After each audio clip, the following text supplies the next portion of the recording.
o samba que era feito há 100 anos, ou aquilo que nasceu e que foi batizado como samba, é completamente diferente do que a gente chama hoje de samba. O samba passou por uma série de transformações. Haroldo foi testemunha de uma série de transformações pelo qual o samba passou. Algumas nos últimos 30 anos, digamos assim. Haroldo foi testemunha de muitas. O Simas é um historiador e sabe tudo disso. Mas só que eu queria começar da gente falando do samba hoje. Por que o samba, 100 anos depois desse nascimento, desse batismo, porque ele ainda é fundamental? Por que o samba é fundamental no Brasil de hoje e no mundo de hoje? Se a gente vê o noticiário, a gente está acompanhando as transformações recentes, e eu queria que o Simas e o Haroldo falassem um pouco disso. Acho que o Haroldo pode... Professor? Bom, então eu começo rapidamente, até porque eu acho que o Leonardo tem a mesma impressão que eu, né? A gente está aqui na presença do Haroldo, que é uma referência na história do samba do Rio de Janeiro, não só porque o Haroldo ele vivenciou e vivencia boa parte da história do samba do Rio de Janeiro, como também porque ele refletiu e reflete sobre essa história e produz sobre essa história, tem diversos livros lançados. Eu acho interessante. Só para responder rapidamente isso, eu fico às vezes muito impressionado, porque o Pelo Telefone está fazendo 100 anos, né? Uma música que fez muito sucesso, que foi gravada como samba de carnaval, e no carnaval de 1917 explodiu. Agora, tem muita gente que diz que, do ponto de vista do estilo, o Pelo Telefone ele é mais próximo do machixe, do samba machichado.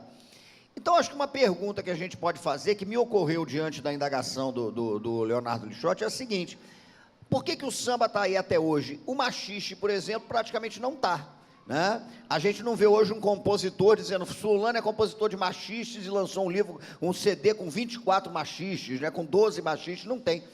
Eu acho que é porque o samba, ele sempre teve uma capacidade imensa, é a impressão que eu tenho, de dialogar com a circunstância que está em torno dele. O samba conversa o tempo todo com essa circunstância que está ali, né? O samba, ele não é parado, o samba não é estático, o samba tem uma capacidade de se relacionar com outros ritmos, né? O samba teve uma capacidade de se relacionar com a indústria fonográfica, para o bem e para o mal, isso pode ser outra discussão, enfim, acho até que essas categorias nem caberiam, mas o samba tem essa capacidade, que eu acho raríssima, de se transformar, ao mesmo tempo se mantendo. Você tem um fundamento ali que é fundamental do samba, você tem um elemento ali potente da rítmica centro-africana do samba, você ouve aquele batuque sincopado, você sabe que aquilo é o samba. Agora, ao mesmo tempo, o samba tem essa capacidade de conviver com outras designações. É só a gente observar como você tem subgêneros ligados ao samba. É o samba-canção, é o samba reggae, é o samba esquema novo, é o samba de enredo, é o samba de roda, é o samba de partido alto, é o samba de terreiro, né? É o samba funk. Então o samba sempre teve uma capacidade, ao longo da história do samba, o samba demonstra uma capacidade de se transformar, ao mesmo tempo preservando os seus fundamentos, que eu acho que é um fenômeno muito raro na história da cultura brasileira.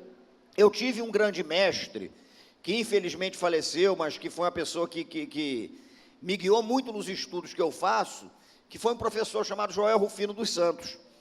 E o professor Joel dizia que, para a gente entender um pouquinho disso, ele falava que o samba é como uma enzima. Porque a enzima, né, eu nunca fui um grande aluno de química, não, mas eu sei que a enzima é aquele elemento que catalisa várias outras coisas. E, ao mesmo tempo em que ela gera inúmeras outras coisas, ela tem a capacidade de se manter. Então, essa capacidade do samba de dialogar com tudo que está acontecendo no entorno dele, essa capacidade do samba de se adaptar, essa capacidade que o samba tem de mudar preservando, eu acho que faz do samba um ritmo vivo. Tanto que eu posso dizer, pelo menos é a minha concepção, que Ismael é sambista, que Bide é sambista, que Jorge Benjor é sambista, né? Então o samba a rigor, ele é um fenômeno da cultura muito potente, e para mim ele só sobrevive porque ele trabalha com uma ideia de tradição que não é estática, é uma ideia de tradição que aponta sempre para o movimento. É um elo que você coloca numa corrente. Então, essa capacidade de adaptação do samba, de adequação do samba, essa capacidade de se transformar, ao mesmo tempo, preservando fundamentos, é que eu acho que faz do samba algo tão potente, tão vivo na cultura brasileira, como é hoje. Haroldo, você podia falar um pouco sobre isso, sobre a força do samba ainda 100 anos depois do seu nascimento? Bom, antes de mais nada, boa tarde a todos. Obrigado pela presença, claro, e obrigado por essa circunstância tão especial de estar aqui com o Leonardo Simas, pessoas que eu admiro, porque estamos na mesma trincheira, somos guerrilheiros da mesma guerra, então isso me dá muita alegria. Eu podia me levantar agora, bater pau para o Simas e ir embora, porque o que eu diria é exatamente tudo que ele acabou de dizer. Eu acho que, agora se fala muito em legado, né? Legado para lá, legado para cá e tal. Eu acho que o samba é o maior legado que os que vieram do outro lado do Atlântico, atravessaram o Atlântico, durante 3 séculos, 6 milhões de pessoas, muitos não chegaram a lugar nenhum, porque morreram no meio do caminho.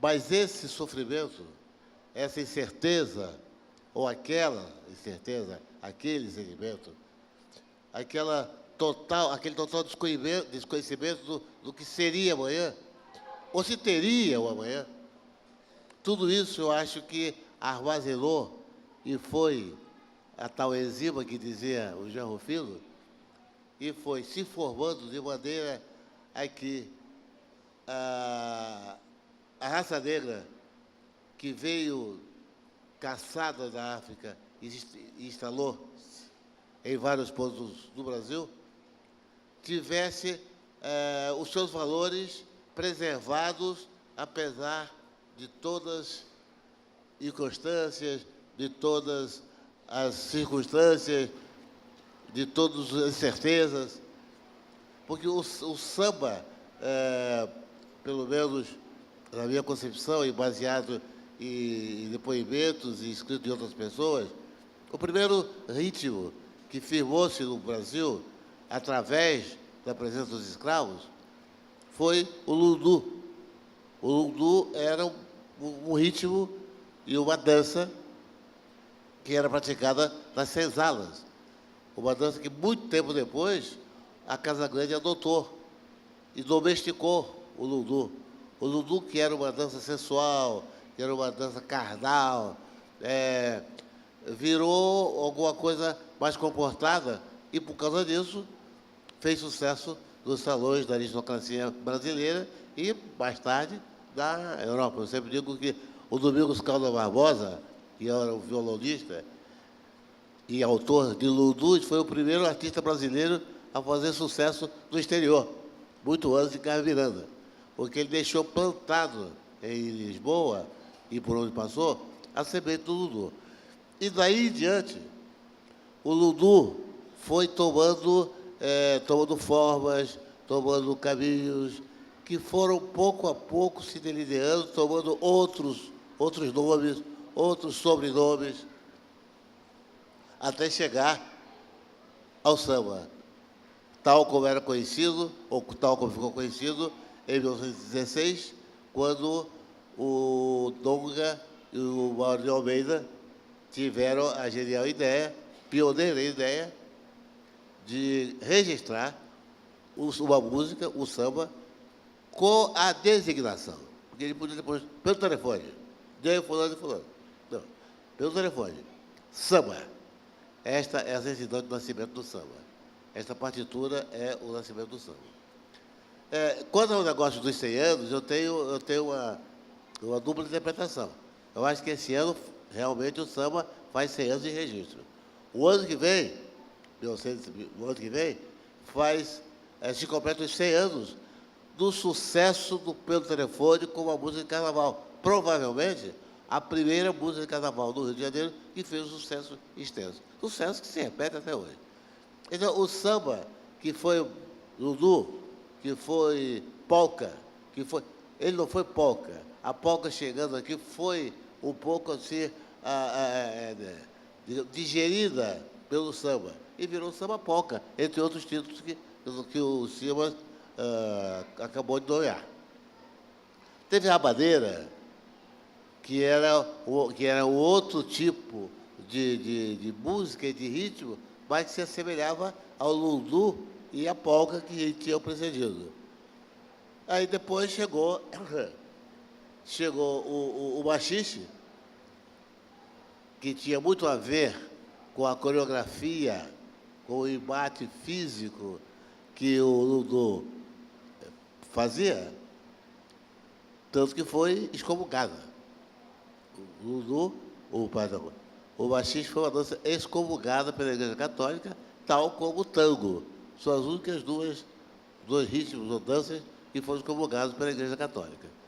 O JFG, João Ferreira Gomes, escreveu um belo livro sobre o assunto, com a farta documentação, e mostra a importância do machixe no coletivo brasileiro, a partir do Rio de Janeiro, é claro.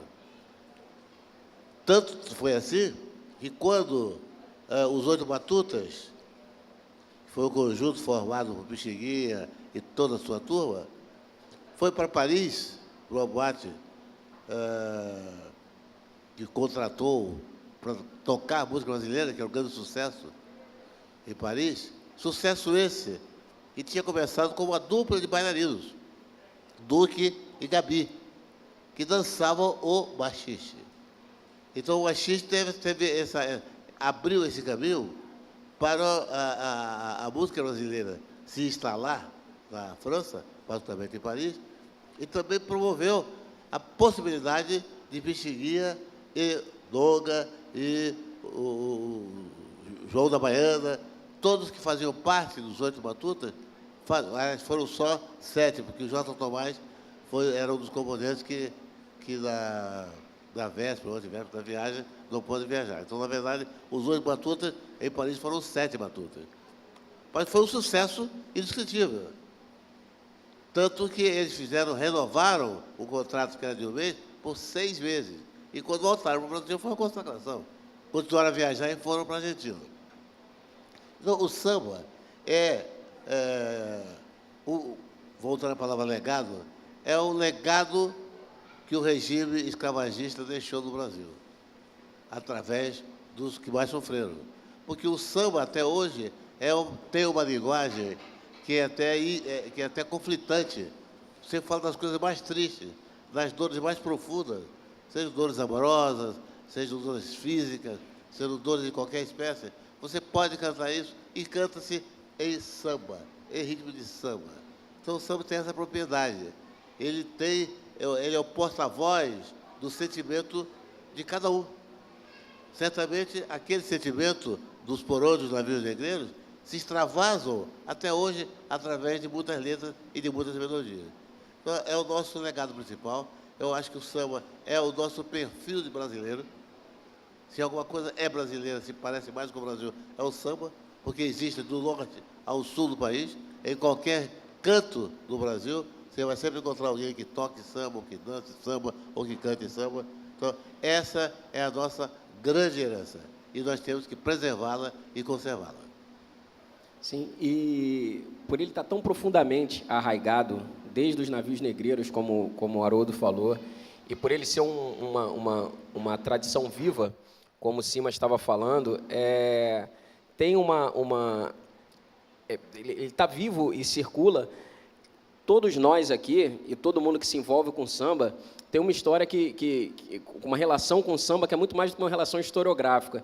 Eu queria que o Haroldo falasse um pouco do início do seu fascínio pelo samba e que o Simas falasse também do seu primeiro impacto, o momento que foi impactado pelo samba pela primeira vez.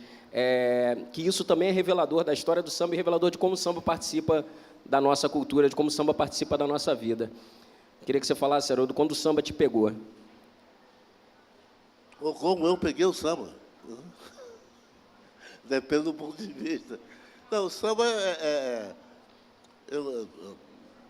o meu primeiro encontro com o samba, não é aquele negócio, primeiro encontro nunca se esquece, não é isso? É, mas aqui no primeiro encontro eu não tenho uma precisão, assim, foi no dia tal, vendo coisa e tal. Como eu fui, em criança, acostumado a frequentar e apreciar os festejos populares, porque eu nasci no Rio, na Piedade, mas fui para Maceió muito cedo e fiquei, a minha infância até a pré-adolescência, eu vivi em Maceió. E eu tinha uma tia que era professora, ela tinha uma escola que funcionava em casa, que trabalhava numa casa, e que nunca me poupou de conhecer a arte popular. E lá em Alagoas, o calendário folclórico, não sei se ainda é, mas era obedecido com o maior rigor. Então você tinha as festas juninas em São João, São Pedro, São Antônio, São João, São Pedro, com culinária própria, com danças próprias, com cantos próprios. No Natal você tinha a chegança, tinha os guerreiros, os reisados. Depois, mais perto do Carnaval, você tinha o maracatu, você tinha a rogada. Todos esses ritmos, que eram, na maioria das vezes, na maioria dos casos, autos folclóricos, porque eram representação, tudo isso tinha uma ligação profunda com a parte popular, porque eles eram a arte popular, como também com o samba. Porque nos pastorios, por exemplo, que as cantigas são realizadas em andamento de marcha, mas há um momento em que vira samba. Então o samba está presente. E essa foi, podia dizer, então, o meu conhecimento inicial. Né? Registrei aquilo, que depois, já na adolescência, já no Rio de Janeiro, amadureceu, porque foi quando eu comecei a ver as escolas de samba. Me lembro que a primeira escola de samba que eu vi foi o Império Serrano, desfilava na Presidente da Avenida Rio Branco, e naquela época não tinha arquibancada, as pessoas alugavam os caixotes vazios de maçã, de pera, de tal, que vendiam nos armazéns. Então os caras alugavam aqueles caixotes, você ficava em cima do caixote, especialmente as crianças, né? E viam, de um ângulo privilegiado, a escola de samba passar. Então, essa imagem da escola de samba, essa primeira imagem é uma coisa que eu tenho muito fixa. E, claro, que o samba também ficou gravado, eu não me lembro qual era o samba, mas a forma de cantar e dançar ficou gravada, e daí em diante eu não deixei mais o samba, nem deixei que ele me deixasse. Qual escola que você viu nessa, que você lembra de ter visto? Foi Império Serrano. Foi Império Serrano, na Avenida Rio Branco, onde, anos mais tarde, eu fui convidado naquele tempo não tinha Rio Tour, era a Secretaria de Turismo e Sertânia. Eu fui convidado para fazer parte do júri. O júri se reunia nas escadarias da Biblioteca Nacional e a escola desfilava naquele trecho ali, que ia da Santa Luzia até a Almirante Barroso. E aí, claro, que fui conhecendo as pessoas, conhecendo as escolas, visitando as escolas, fui tomando uma overdose de escola de samba, o que foi muito bom. E lá é muito bom. E você, Simas? Bom, eu certamente, não tenho dúvida nenhuma isso, eu cheguei ao samba por causa de escola de samba. Eu primeiro me apaixonei por escola de samba, porque eu venho de uma família, eu sou o primeiro carioca de uma família pernambucana. E a música que a minha família ouvia cotidianamente em casa não era o samba, né? Era muito forró, muito Luiz Gonzaga, Jorge do Altinho, o pessoal gostava muito de escutar isso e eu cresci escutando isso. As minhas primeiras referências foram todas, né, muito vinculadas à música nordestina, aquele negócio todo, e música de rádio de uma maneira geral. Só que na época do carnaval, a família tinha uma relação com escola de samba, e eu cresci numa década, né, entre os anos 70 e 80, em que o samba enredo ele tinha explodido com muita força na indústria fonográfica. Ouvia-se muito samba enredo, então eu tinha aquela paixão por escola de samba e uma memória sonora muito vinculada a samba enredo, na alegria e na tristeza. Eu lembro, por exemplo, uma cena que não sai da minha cabeça, que eu queria que saísse. Eu sou botafoguense, e o único botafoguense de uma família de flamenguistas. E eu me lembro que, por acaso, eu fui ao Maracanã, meu pai me levou, eu muito menino, meu irmão, num jogo em que o Flamengo ganhou do Botafogo de 6-0. E como ele e meu irmão eram flamenguistas, eu fui obrigado a ver o jogo na torcida do Flamengo, e vendo o Botafogo perder de 6-0. E era uma época em que, no Maracanã, as torcidas cantavam o samba-enredo. O samba-enredo era a trilha sonora do Maracanã. Você cantava aquilo e tal, e eu me lembro que a torcida do Flamengo começou a cantar Das Maravilhas do Mar, fez o esplendor de uma noite, o samba da Portela, e lá vou eu, nessa imensidão do mar. Então tinha uma relação com a escola de samba. O primeiro desfile que eu me lembro de ter visto, muito impressionado, muito molequinho, foi pela televisão a Beija-Flor ganhar o carnaval com Sonhar com o Rei da Leão. E aí me lembro que tinha umas zebrinhas passando e tal, e aquilo em mim batia muito forte. Então eu sempre fui muito ligado, eu sempre gostei muito de escola de samba. Eu confesso, por exemplo, que eu gosto mais de escola de samba do que de carnaval, propriamente. Eu nunca fui propriamente um folião do carnaval de rua, eu sempre gostei mais de escola de samba. E o samba-enredo foi o primeiro gênero que me tomou de assalto, com uma paixão exacerbada, tanto que é uma coisa que eu adoro até hoje, né? E olha que hoje eu ouço muito tipo de música, mas eu adoro o samba-enredo.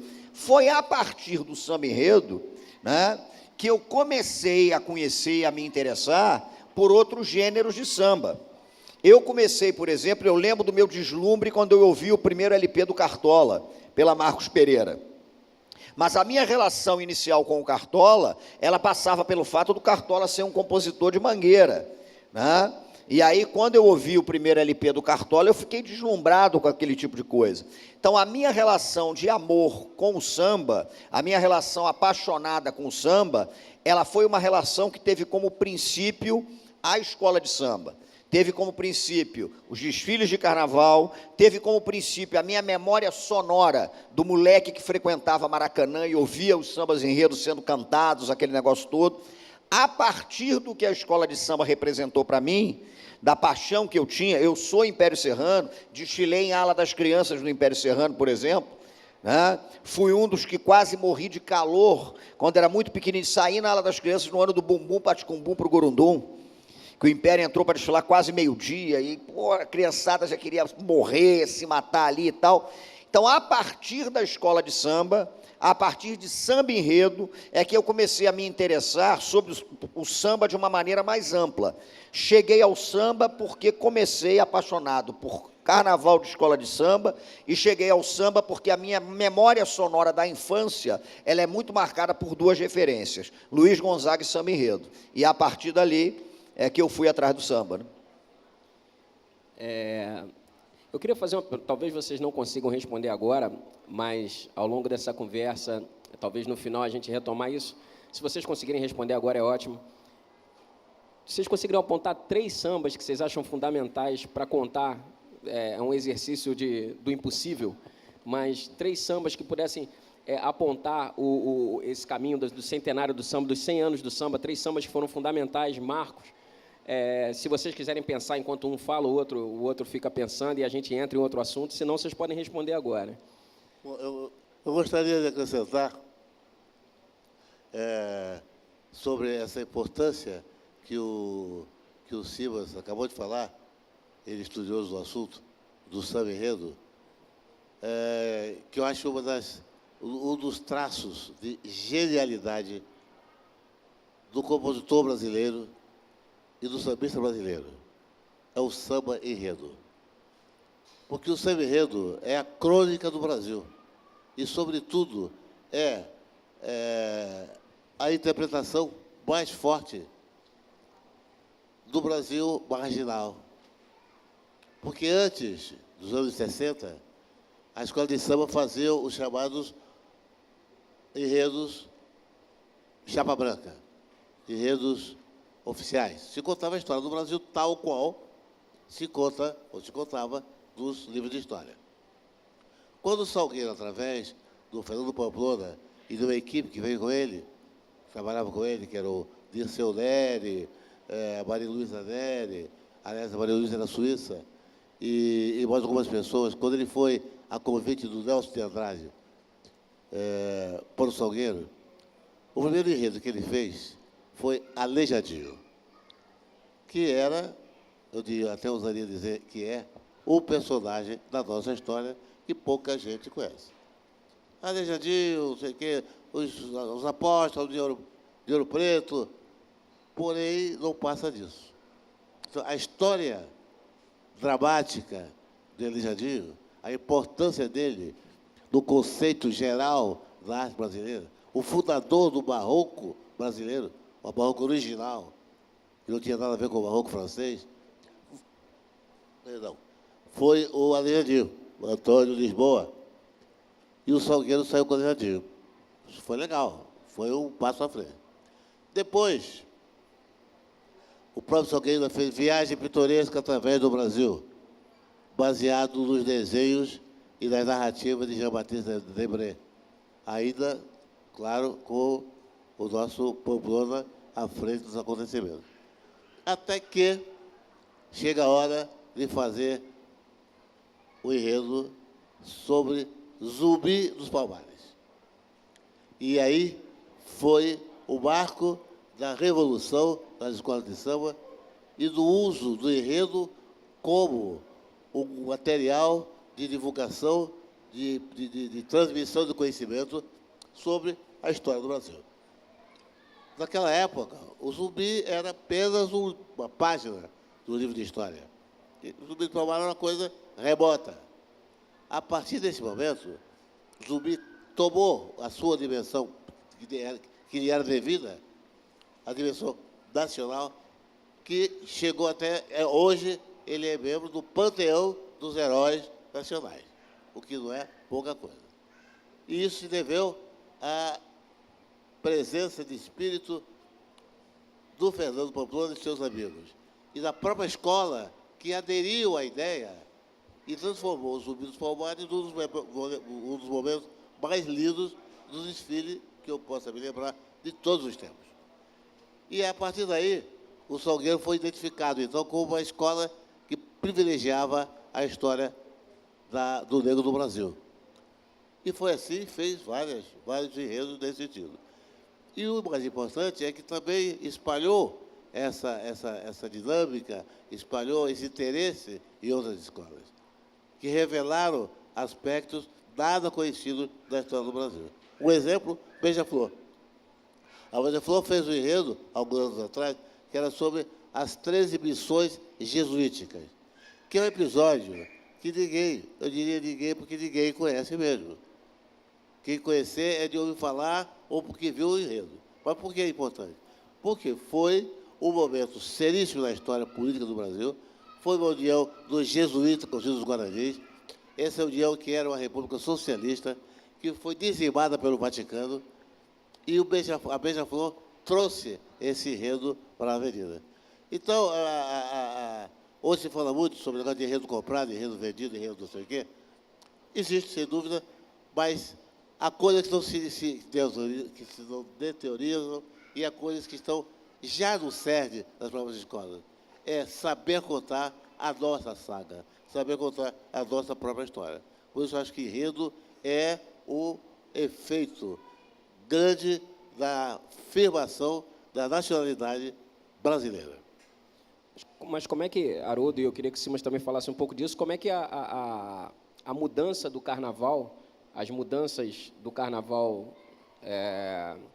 da Sapucaí, desde a entrada dos enredos patrocinados e a dimensão que o espetáculo ganhou, como é que isso, e a coisa de cada samba, dos grupos de compositores, de 12 compositores do mesmo samba, essas escritórias de composição de samba, como é que isso mudou essa realidade que você está falando, se ainda existe espaço, se o espaço tem que ser negociado no meio disso, ou se ainda é um lugar privilegiado de afirmação da história do negro no Brasil, se o samba enredo ainda é esse lugar. Posso falar? Eu acho o seguinte, só uma opinião. Isso que o Haroldo falou é fundamental, porque é interessante a gente perceber isso. Zumbi dos Palmares chegou primeiro à avenida do que à sala de aula, né? Por estar na avenida, ele vai para a sala de aula. Então, isso é fascinante.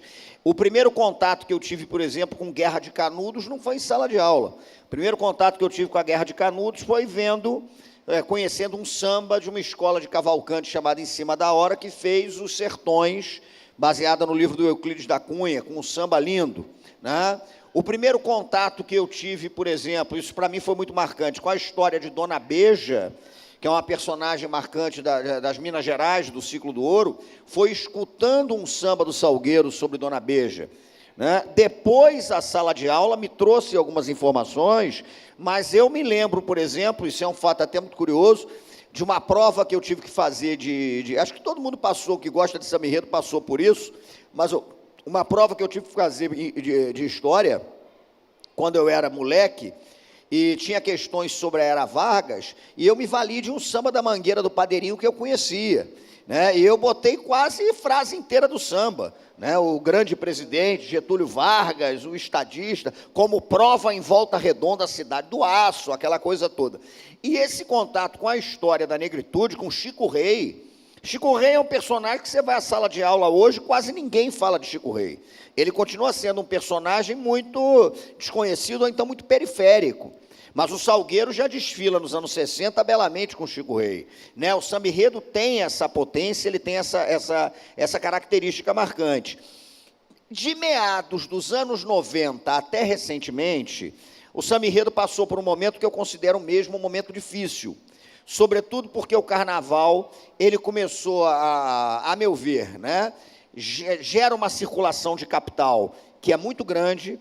Acho que isso foi além de alguns limites, e a gente começou até a era dos enredos patrocinados. Então, aí realmente foi complicado, porque aí a gente teve enredos sobre iogurte, né, com comissão de frente representando os lactobacilos da folia. Quando eu vi aquilo, eu falei, mas que isso, lactobacilo na comissão de frente, é um negócio complicado. Enredos sobre, nada contra, não estou falando mal disso, mas enredos sobre dezenas de municípios do Brasil, alguns que para você chupar alguma coisa para contar uma história era muito complicado, né? Um enredo que eu me lembro, por exemplo, sobre Paracambi, e eu acho até Paracambi um lugar extremamente agradável, mas o enredo colocava a Revolução Industrial Brasileira surgindo em Paracambi, quer dizer que é quase um delírio, aquela coisa toda.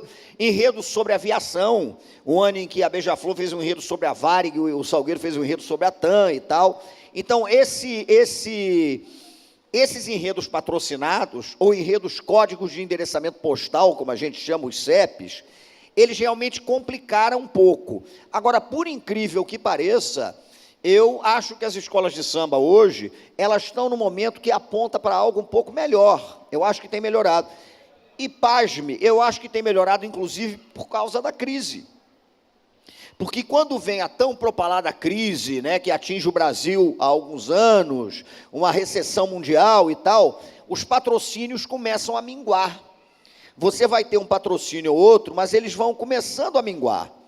E à medida em que esses patrocínios minguam, os enredos voltam a ser enredos que mergulham em temáticas prioritariamente vinculadas à cultura brasileira e etc. e tal. A gente teve recentemente uma escola como a Império da Tijuca, que desfilou com uma série de enredos de temática afro, bem recentemente, e esse ano vem de novo com um enredo afro, falando de Xangô e São João Batista, mas porque a escola admitiu, eu conversei com gente da escola, que não tinha recurso.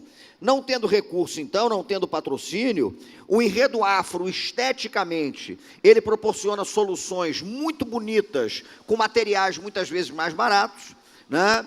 São enredos de um apelo dramático, bem vigorosos, e a gente está tendo uma onda de enredos muito interessantes. Eu acho, por exemplo, que a safra de samba enredo que a gente vai ter no ano que vem é uma grande safra. Há muito tempo a gente não tinha, né, uma safra de enredos de sambas tão promissores, porque samba enredo, Haroldo sabe disso melhor que eu, samba enredo só se confirma na avenida, né? Tem aqueles que a gente acha que vai ser um espetáculo e parece uma procissão de sexta-feira da paixão, e tem aqueles que você não dá muita pelota e explodem de uma maneira muito intensa.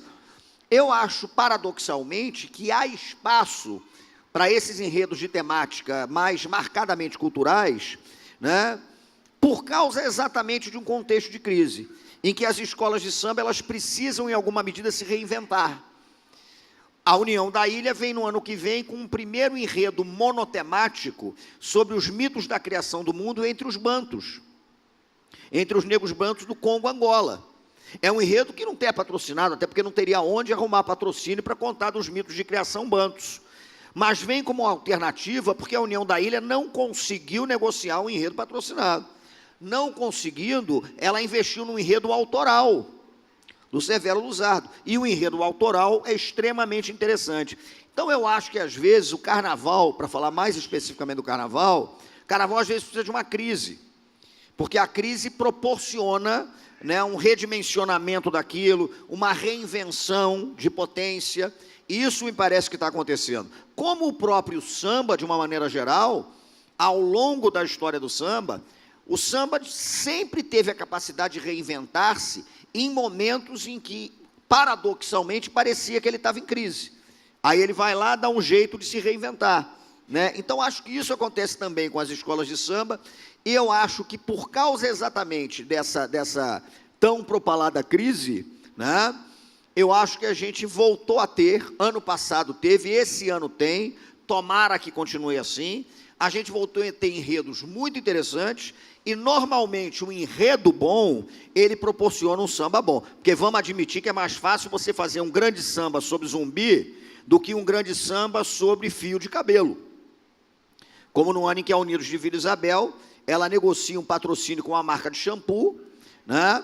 E os próprios compositores que ganharam o samba, que são excelentes, diga-se de passagem, confessaram que é muito difícil você pegar uma temática como cabelo, em que você tinha que falar de Rapunzel e, ao mesmo tempo, falar da Gisele Bündchen, porque era a marca que ela usava, né? Passando por Sansão, por Dalila, Krishna, do fio de cabelo, aí fica complicado.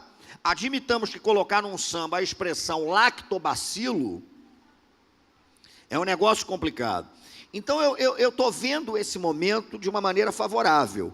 Eu acho que está um momento bom para que as escolas de samba pensem, tentem se reinventar, e para que o samba enredo como gênero, né, ele também se reinvente. Eu acho que é um momento bem interessante que a gente está vivendo aí. E eu já pensei nos 3 sambas, daqui a pouco, quando você quiser, eu já te falo, que estou pensando aqui, 3 sambas marcantes, é brabo. Você quer acrescentar alguma coisa com relação? Não, alô? Não, o negócio é o seguinte, eu acho que o Silva está cheíssimo de razão, e isso comprova uma observação minha, que é recorrente, que é o seguinte, a magia da escola de samba, por extensão, a magia do carnaval, é essa mutação, essa reciclagem. Porque tem aqueles que dizem, não, mas acontece que nos anos 50, os sambas eram mais bonitos, o não sei o que era mais não sei o que, os passistas tinham não sei o que, tudo certo. Só que nos anos 50 tinha bonde, você pegava o bonde, o Largo do Machado, ia até a cidade, já era o carnaval. Você tinha uma cidade com muito menos gente, você tinha outras observações, você tinha, as populações tinham outras informações. Hoje, o compositor de escola de samba está tão bem informado como qualquer acadêmico da UFRJ, porque a democratização da informação chegou a todos, chegou a ele, inclusive. Então, a escola de samba, quando digo escola de samba, digo também carnaval, tem essa peculiaridade de se reinventar, de se recriar.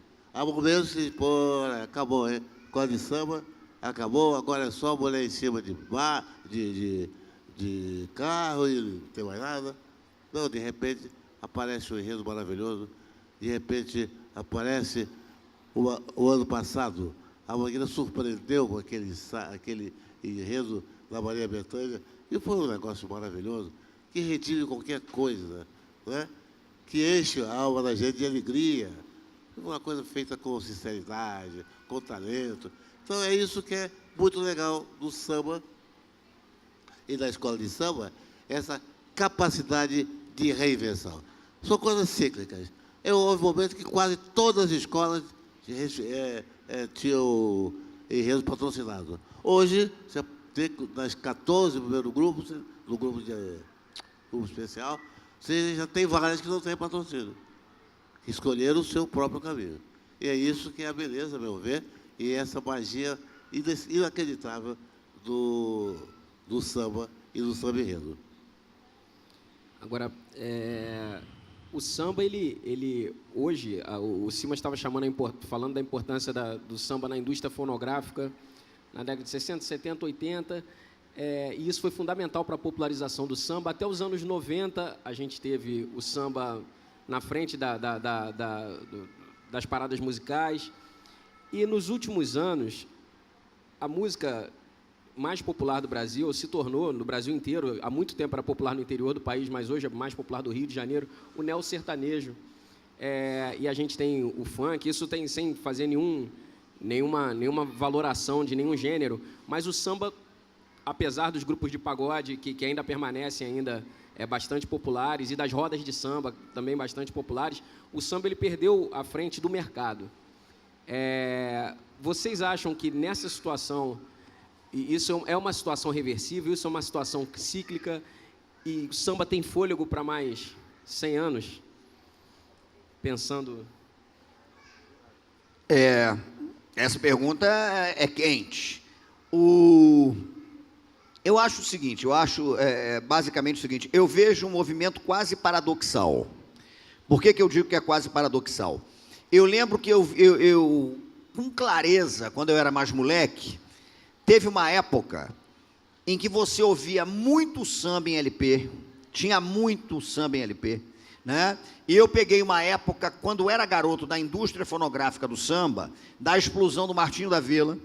Martinho vendia, né, de uma maneira impactante. Eu vi a explosão da Clara Nunes, né? A Clara explodiu e ela foi uma cantora que nos anos 70, ela vendeu em patamares muito próximos a patamares de um Roberto Carlos. Os discos da Clara vendiam de uma maneira estrondosa e era uma fase muito boa para o samba do ponto de vista da indústria fonográfica. Mas, paradoxalmente, eu não via tanta intensidade em relação ao samba nas ruas do Rio de Janeiro. Eu via as coisas acontecendo, por exemplo, no Cacique de Ramos, nas quadras de escola de samba você ainda tinha, né, a ideia da roda de uma maneira muito forte. Agora, o que acontece? O samba, de fato, ele veio perdendo espaço na indústria fonográfica, até porque a gente tem uma crise mais ampla da própria indústria fonográfica, a maneira como você vai lidar com as novas mídias, com a internet, né? E com esses gêneros que são bola da vez, como o sertanejo, o próprio funk que está vindo aí, etc. Então o samba perde um pouco isso, tanto que daquela geração que vendeu muito na virada para os anos 80, né? Aquela geração que era do Almig Neto, geração da Jovelina, né? Aquela geração do fundo de quintal e tal, o cara que continuou se destacando como um mega vendedor foi o Zeca Pagodinho, né? Também o Jorge Aragão vendeu muito e tal, mas ali você tinha vários outros que chegaram à indústria do disco, mas eles nunca foram propriamente, né, grandes vendedores. Agora, o que eu vejo hoje? Eu vejo hoje um movimento curioso, para responder a tua pergunta, se daqui a 100 anos o samba está aí. Eu não vejo o samba muito presente na indústria fonográfica. Eu acho que o samba, nesse sentido, perdeu espaço mesmo, né? Mas, por outro lado, eu vejo o samba com muito mais intensidade nas ruas do Rio de Janeiro. Certamente hoje, se a gente fizer uma lista das rodas de samba que acontecem nas ruas do Rio, nas ruas mesmo, no espaço público, certamente nós vamos encontrar mais rodas de samba do que aconteciam, por exemplo, no início dos anos 80, onde você tinha pagodes excepcionais, no Arlindinho, no Cacique, tinha muita coisa. Mas hoje você vai do centro, né, a Realengo, onde tem o terreiro de crioulo e tal, a quantidade de rodas de samba, e roda de samba com a galera nova, né? E rodas de samba, cada uma com uma característica muito peculiar. Você vai pegar uma roda que se quer um pouco mais tradicional, como a roda do samba do ouvidor, mas você vai pegar uma roda que flerta muito com a força da Revolução Caciquiana, como é a roda da garotada que faz o samba da Serrinha. Ou então uma roda com um batuque, né, mais percussivo, mesmo puxada por tambor, como é a roda do terreiro de crioulo. E tem as rodas mercadológicas, que são as rodas a Barra da Tijuca é tomada por roda de samba. Tomada por roda de samba mercadológica, naqueles bares da Barra da Tijuca, que no final de domingo, no sábado à noite e tal. Então, eu acho que o samba continua, primeiro porque a história do samba não me permite pessimismo, né? O samba surgiu e se codificou como gênero mais relevante da música do Brasil, para mim, um gênero codificador, né? E eu não estou aqui discutindo a questão estética, mas estou discutindo por conta de tudo que o samba catalisou. Mas o samba se estruturou num contexto extremamente desfavorável. Num contexto da década de 20, em que ainda havia uma lei de vadiagem que criminalizava as manifestações das culturas da diáspora africana. O samba sobreviveu a tudo isso como uma cultura afrodiaspórica. Eu costumo dizer sobre o samba que, para mim, o grande milagre do samba foi ter conseguido transformar uma chibata que bateu no corpo numa baqueta que bateu no couro para reinventar a vida pelo som. Então, o samba teve a capacidade, né, de criar beleza, criar arte e dar sentido à vida em situações muito precárias. Nesse sentido, eu acho que o samba tem potência para continuar por mais 100 anos. E tem potência diversa. Ele tem potência de ser a roda mercadológica que está acontecendo ali, porque o bar dá um dinheiro e o cara vai lá e faz a roda de samba. Ele tem a potência de ser uma roda que se pretende mais tradicional, onde você vai ouvir o samba do Estácio da década de 30. Ele tem a potência de ser uma roda que você vai ouvir um Beto Sem Braço e o Couro Comendo. Ele tem a potência de ter se reinventado no espaço cultural Calça Larga, que durante muito tempo não teve nada, mas hoje é muito ativo no alto do Morro do Salgueiro, né? Então, essa capacidade dinâmica do samba, ela me tranquiliza nesse sentido. E o paradoxo que eu vejo, aí teria que se pensar, não teria uma resposta agora para te dar sobre isso, porque eu acho uma questão fascinante. A perda de fôlego do samba na indústria fonográfica, pelo que eu vejo na cidade, ela veio acompanhada de um fôlego novo para o samba em inúmeros espaços do Rio de Janeiro, espaços públicos, espaços privados, a praça, o bar, o terreiro, a quadra de escola de samba, né? Está acontecendo samba cotidianamente no Rio de Janeiro. Eu posso te garantir que hoje, se a gente sair daqui e for entrar na internet para tentar descobrir, a gente vai descobrir umas rodas de samba no Rio de Janeiro para a gente ir, para ouvir o samba, show de samba, roda de rua, roda que você tem que pagar cover no bar, e a outra que você é só chegar, que está bem chegado, né? Então, eu vejo uma potência cotidiana do samba que é cada vez mais visceral na cidade, ao contrário do que acontece na indústria fonográfica, em que o samba, sem dúvida alguma, se compararmos com o boom, né, ele perdeu o fôlego. Mas está muito vivo nas ruas, está muito vivo no cotidiano. E muita roda que abre espaço para compositor novo, né? E muita Sim. roda abrindo espaço para samba novo, que mostra exatamente essa vitalidade aí que você está falando. A gente tem hoje uma turma que está fazendo samba novo. E não só no Rio. Eu conheço roda de samba novo no Rio, conheço roda de samba novo em São Paulo, conheço roda de samba novo em Curitiba. Outro dia descobri uma roda do Sindicate de Curitiba, né? Você jamais imaginaria que tivesse aquilo, mas eles têm uma roda em que você chega, que se tiver o seu samba inédito, você canta, bate na palma da mão. Eu conheço roda de samba comendo solto em Fortaleza, no Recife, tem muito samba acontecendo por aí. Curitiba é no mercado, né? Sim. Aquele mercado, sexta-feira, não é fácil. Não é de brincadeira. Tem toda a razão.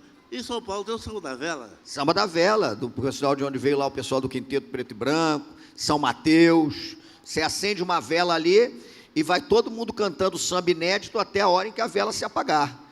Não pode deixar de cantar samba inédito enquanto a vela estiver acesa. É muito impactante, é muito impactante. Isso de um movimento ali no final dos anos 90, né? O Samba da Vela, eu acho que é disso, da mesmo movimento que a Lapa passou aqui no Rio, né? No fim dos anos 90, e de uma geração que, por mais que cultuasse essa coisa dos sambas no samba tradicional, não conseguiu ficar parado ali, né? Então, sei lá, o Pedro Miranda, que era um garoto dali, ele começou a compor e fazer outras coisas pensando na geração da Lapa, né? Essa geração nova da Lapa, que não é a coisa da tradição viva, que você não consegue ficar só se repetindo, né? O samba, ele não consegue ficar só se repetindo. Não. E eu, por exemplo, outro dia tive a felicidade de conversar com uma garotada da Pimpolhos da Grande Rio, que é a escola de samba mirim e tal. E eu reparei uma coisa muito interessante, tem garotos ali que amam o samba, e que o sonho é desfilar na bateria da escola de samba principal, já saem na bateria da escola mirim e tal e tudo mais, e eles, ao mesmo tempo que dizem que adoram o samba, eles adoram o funk. Então eles não veem o menor problema de você adorar o funk e adorar o samba também. Você pega uma garotada, por exemplo, é uma renovação muito curiosa que aconteceu na bateria da Mangueira. A bateria da Mangueira é uma bateria que se revigorou muito, né, de uns tempos para cá, e é uma bateria que tem uma garotada nova, inclusive ocupando funções de direção na bateria, mas é uma garotada que, ao mesmo tempo que preserva a identidade do samba mangueirense, a identidade do surdo 1, a identidade do surdo mó, eles têm um cotidiano em que eles são muito abertos para outras possibilidades rítmicas e etc e tal, e isso, para mim, dá visceralidade ao samba. Eu não estou lembrando do nome do artista, é um artista de funk que canta devagarinho, que é uma música que tem um cavaquinho. Eu fui conversar um dia, fazer uma reportagem sobre a coisa do cavaquinho no funk, eu fui conversar com ele, a formação dele é toda de samba, formação de escola de samba em Belo Horizonte, numa comunidade, e em um determinado momento fazia samba, em determinado momento começou a fazer funk, sem que isso fosse conflitante, e é claro que como as duas coisas estavam dentro dele, em um determinado momento ele puxou o cavaquinho. Tem uma das canções da Anitta, que o arranjo dela é todo com cuíca, pandeiro e cavaquinho também. Essa conversa, ela naturalmente, a coisa do samba funk, do samba rock, a gente teve o samba rock crescendo a partir dos anos 70, essas variações todas que o Simas falou que logo no início da conversa, isso mostra essa vitalidade, mostra que as coisas estão vivas, o samba está vivo e está entrando onde ele é chamado e onde ele não é chamado. Sem dúvida, sem dúvida. Essa afirmação corajosa do Simas sobre os 100 anos do samba, daqui a 100 anos, eu endosso inteiramente. Vamos ter mais 100 anos. E mais 100 anos. Porque acontece o seguinte, o samba está no cerne do brasileiro, do negro brasileiro e da população brasileira. Não é uma questão racial, inclusive. É uma questão social, é uma questão de perspectiva de vida, é uma questão de interpretação de vida. Então, o samba faz parte do nosso ser, do ser brasileiro. Então, não tem jeito. E só complementar isso que o Haroldo falou, eu recentemente tive a oportunidade de escrever um livro com um grande mestre também, Ney Lopes. A gente fez um dicionário da história social do samba. E quando a gente fez o trabalho, uma perspectiva que a gente tinha, e é isso exatamente que o Haroldo ensina para a gente falando, isso que ele falou, que é curto, mas é muito vigoroso, é que o samba é muito mais do que uma coreografia ou um ritmo. O samba, na verdade, é um complexo de saberes que determina certos modos de vida. A maneira como você olha o mundo, a maneira como você celebra a vida, a maneira como você morre, a maneira como você ama, a maneira como você come, a maneira como você bebe, como você demonstra afeto, como você briga, como você se veste, né, como você fala. Então, há um complexo de saberes que está entranhado na nossa formação, que é o complexo de saberes do samba. Isso dá a ele um vigor muito maior ainda, né? Acho que a gente já está se aproximando do fim. Eu queria que você falasse dos sambas que você escolheu, Simas, dos sambas que você tentou escolher. Se o Haroldo puder também. Essa pergunta é terrível, você citar 3 sambas. Eu não vou citar... Isso é maldade, né? É maldade. Eu não vou citar 3 sambas do ponto de vista estético que sejam os meus prediletos. Até porque eu não saberia, amanhã eu poderia mudar de opinião completamente. Mas eu vou citar 3 sambas, e teriam 100 para serem citados, que para mim tem um significado importante para a história do samba, né? Para a trajetória histórica do samba, para o que o samba representou. O primeiro que eu vou citar é um samba que eu gosto muito, É a primeira vez que é um samba do Bide, do Marçal, do Estácio. Porque o Estácio é fundamental na história do samba do Rio de Janeiro. Aquela geração de Ismael, de Bide, né, de Brancura, de Marçal, de Newton, de Edgar, aquela geração, de certa maneira, codificou uma forma urbana de se fazer samba no Rio. O samba de samba do Estácio, como dizia Babaú da Mangueira, os caras fizeram o samba de samba. Aquele samba em que você trabalha com a síncope dele, ele proporciona o cortejo e tal. Acho a primeira vez um samba maravilhoso. A primeira vez que eu te encontrei, alimentei a ilusão de ser feliz. E, além disso, tem uma gravação maravilhosa do Orlando Silva, que para mim é um dos maiores. Então, você tem esse samba do Estácio. É o samba, é o ritmo que inspira Noel Rosa a fazer muita coisa boa. O Noel é um enorme sambista.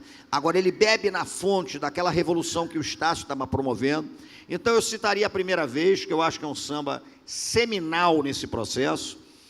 Eu citaria para a história do samba, um samba extraordinário, que eu acho um samba de uma relevância muito impactante, que é o Quilombo dos Palmares de 60 do Salgueiro, Zambi dos Palmares, porque no gênero que me agrada muito, o samba enredo, ele marca realmente uma transição para a temática, que até então era periférica, e é um samba lindo, Noel Rosa de Oliveira e Anês Carzinho do Salgueiro e tal, dois sambistas viscerais dali, eu acho que aqui é muito impactante aquele tipo de samba. E o terceiro samba que eu vou citar, pela relevância que ele tem, eu poderia pegar vários outros, mas eu vou citar um samba que me agrada muito, da geração do Cacique de Ramos, que é o Bebeto Loteria, que é um samba que na época foi considerado até meio marginal. Bebeto subiu o morro gritando, fiz 13, porque de certa maneira aquela geração do Cacique, ela foi uma geração que ela transformou, preservando de uma maneira muito dinâmica o samba do Rio de Janeiro. Quando os caras botaram o repique de mão, quando os caras botaram o tantã, quando introduziram o banjo, né, que é um instrumento que você harmoniza, mas também tem uma pegada percussiva, com Almir Guineto e Mussum, porque Mussum tem uma história importante na introdução do banjo, ali naquele pessoal do Cacique, fala-se pouco dele. Foi um pessoal que flertou também, né, com a transformação que veio trazida pelo samba esquema novo do Jorge Ben, uma turma que escutou o País Tropical, uma turma que escutou Fio Maravilha, o que aquilo representou, os originais do samba que vem e tal. Então eu citaria esses três sambas: um samba essencial da turma do Estácio, um samba transformador para um enredo revolucionário do Salgueiro, um marco na história do samba enredo, e um samba que representa a capacidade dinâmica que o samba tem de dialogar com a sua circunstância, com o seu tempo, mantendo características fundamentais, mas apontando também para o futuro, que para mim está representado em vários sambas daquela primeira geração do Cacique, né? Mas que para mim tem como exemplo, porque particularmente eu gosto muito, eu ouvia quando eu era garoto, adorava aquilo, o Bebeto Loteria. E você, Haroldo, você consegue chegar nessa síntese, como o Simas propôs? Mas daqui a meia hora eu já daria uma resposta diferente. Não, realmente é um desafio muito grande.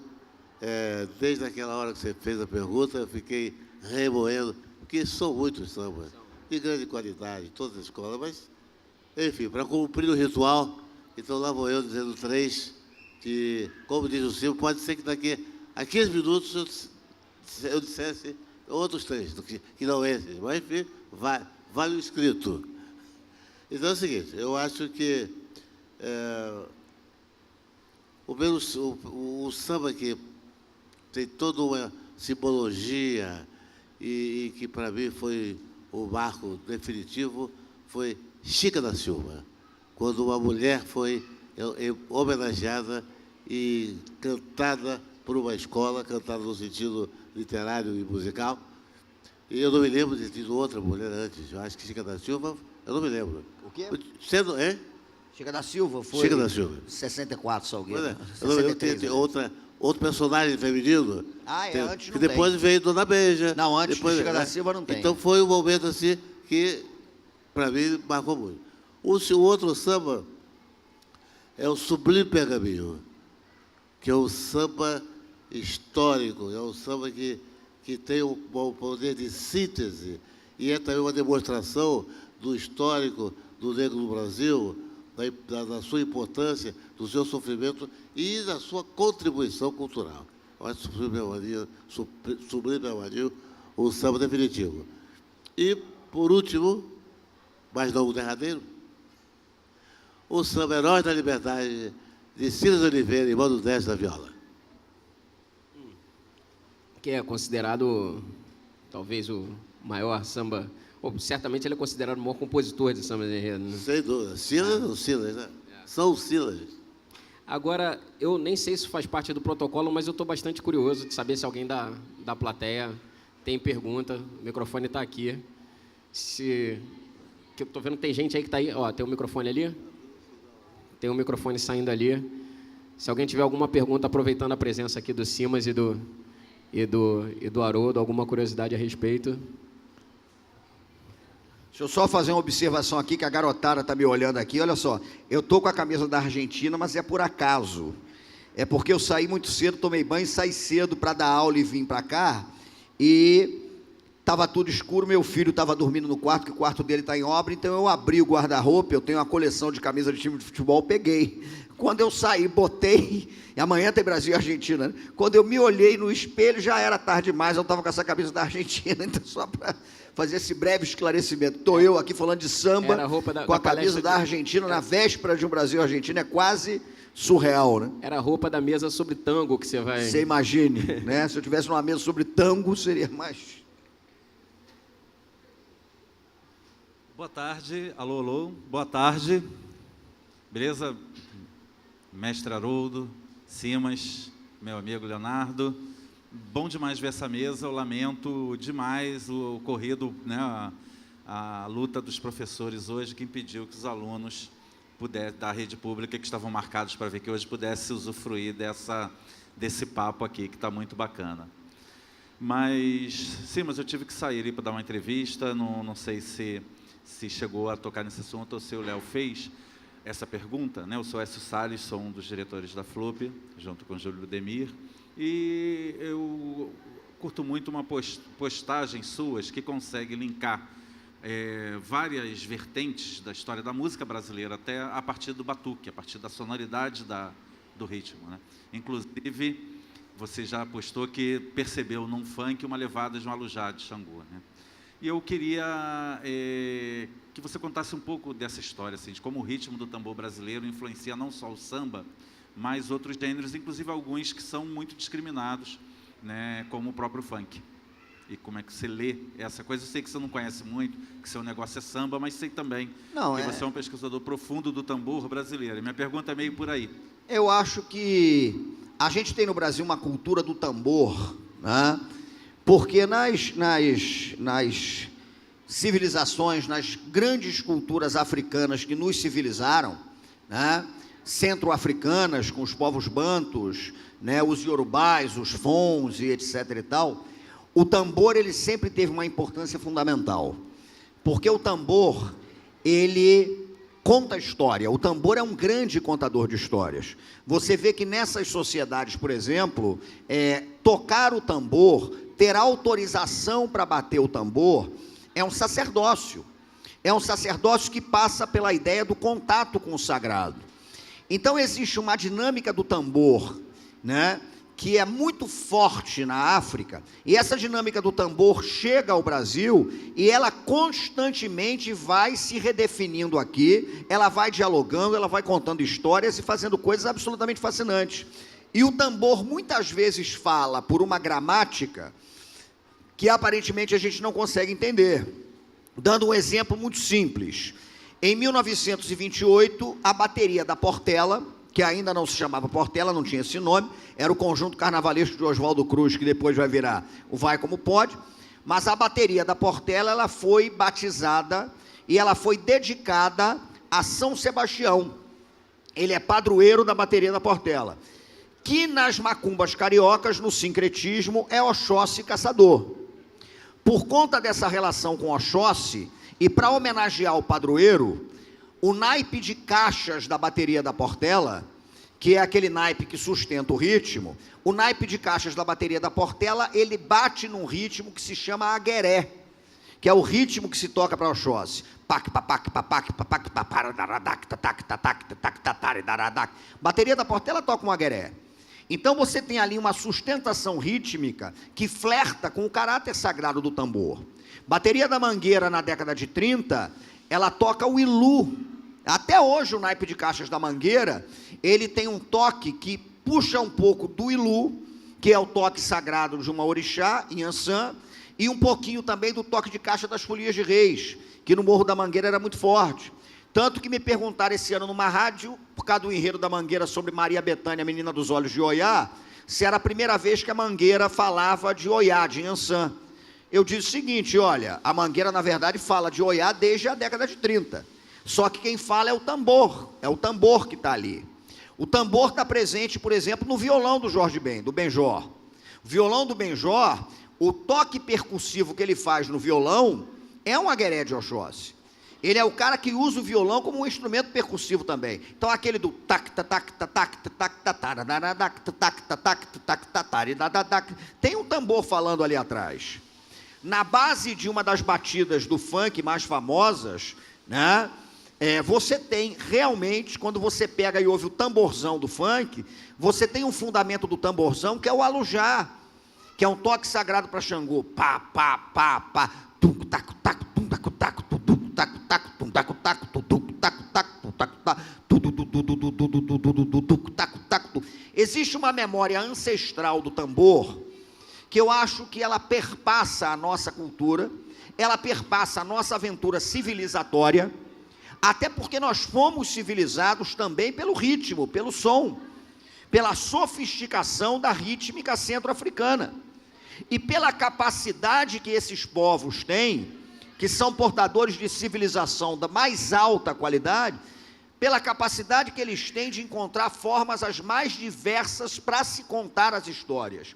Então eu tenho muito interesse, eu acho que ainda tem muita pesquisa para se fazer sobre isso, mas seria realmente um trabalho fascinante fazer uma certa genealogia do tambor, pensar uma certa gramática do tambor e pensar como o tambor, ele dialoga com a nossa civilização de uma maneira muito intensa, muito profunda, e como ele está presente muitas vezes onde a gente nem suspeita.